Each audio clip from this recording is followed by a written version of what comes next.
Hello friends, Radhe Radhe. कैसे हैं आप सब। आज हम जानेंगे कि ये जो मूर्तियाँ होती हैं, मतलब हमें मिट्टी की मूर्ति विसर्जन करनी होती है, तो क्या आप ये मूर्तियाँ पीपल पे रखाते हैं। आप में से बहुत से लोगों के घर में पूजा पाठ तो होता ही है, हमारे भी होता है। और अक्सर लोग क्या करते हैं, ज़्यादातर पूजा पाठ होने के बाद पूजा का सामान पीपल के पेड़ के नीचे रख कर आते हैं। वही घर के मंदिर में रखी मूर्तियाँ अगर खंडित हो जाती हैं तो उन्हें भी लोग ज़्यादातर पीपल के पेड़ के नीचे रख कर आते हैं। तो आप जानते हैं कि पीपल के पेड़ के नीचे पूजा का सामान या देवी देवताओं की मूर्तियाँ रखना सही है या गलत।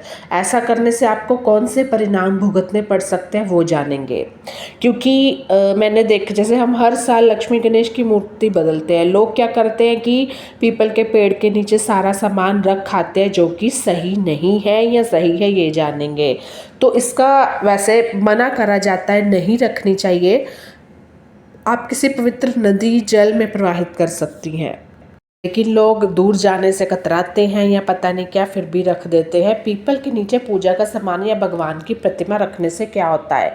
हमारे समाज में यह काम धारणा है कि जब कोई भगवान की प्रतिमा टूट जाती है या पुरानी हो जाती है, तस्वीरें, फूल माला जैसे हवन सामग्री आदि उपयोग के बाद जब बच जाते हैं तो उन्हें पीपल के पेड़ के नीचे रख देना चाहिए। बट ऐसे किसने बोला है आपको, या किसकी धारणा के अकॉर्डिंग आप पीपल के पेड़ के नीचे चीज़ें रख देते हैं। क्या आपको पंडित जी ने बोला है या किसने बोला है। किसी ने नहीं बोला तो फिर क्या है मान्यता कि हम लोग पीपल के पेड़ के नीचे क्यों रखते हैं। क्योंकि ऐसा अक्सर विश्वास से किया जाता है कि पीपल का पेड़ पवित्र होता है और उसमें देवी देवताओं का वास होता है, इसलिए वहाँ ऐसी चीज़ों को रखना उचित माना जाता है ताकि उनका अनादर ना हो। हालांकि ऐसा करना गलत और अपराध है। ये जो हमारी धारणाएं बनी हुई हैं, या कभी न कभी हमने आपने मैंने कभी न कभी मूर्ति रखी हो या गलती भी हो गई हो, पता नहीं हो, तो उसमें कोई बड़ी बात नहीं होती। लेकिन आज आपको पता चल गया है कि ये गलत है, अपराध है, ऐसे नहीं रखनी है मूर्तियाँ, तो नहीं रखना आपको। ज्योतिष और धर्म शास्त्रों के अनुसार इस प्रथा के कुछ गंभीर दुष्प्रभाव भी हो सकते हैं, जिनके बारे में जानना जरूरी है। क्योंकि पीपल का पेड़ अत्यंत पूजनीय है और इसे स्वयं भगवान विष्णु का स्वरूप मानते हैं। इसमें त्रिदेव का वास है। जब हम खंडित मूर्तियां, पुरानी वस्त्र या अन्य सामग्री इस पवित्र पेड़ के नीचे यूं ही छोड़ देते हैं ना, तो इससे उस स्थान पर गंदगी फैलती है।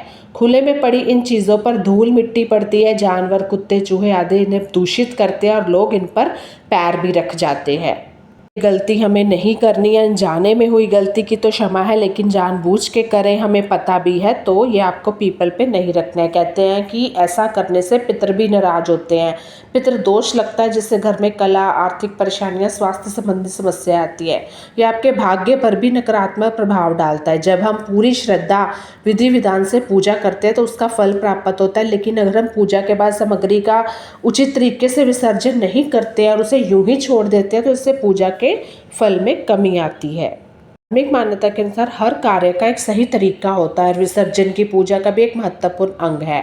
अनुचित विसर्जन से भगवान अप्रसन्न होते हैं। अगर आप सामग्री पूर्ण मिट्टी की बनी है तो उसे पवित्र नदी में विसर्जित करें। मिट्टी की मूर्तियां या प्रकृति सामग्री को साफ सुथरा एकांत जगह पर भूमि में दबाना सबसे उत्तम होता है। कई मंदिरों का धार्मिक संस्थाओं में ऐसी सामग्रियों को एकत्र करना, उनका उचित तरीके से विसर्जन करने की व्यवस्था होती है। तो इस तरह मूर्तियां ना फेंकें और उन्हें व्यवस्थित करके विसर्जित करें।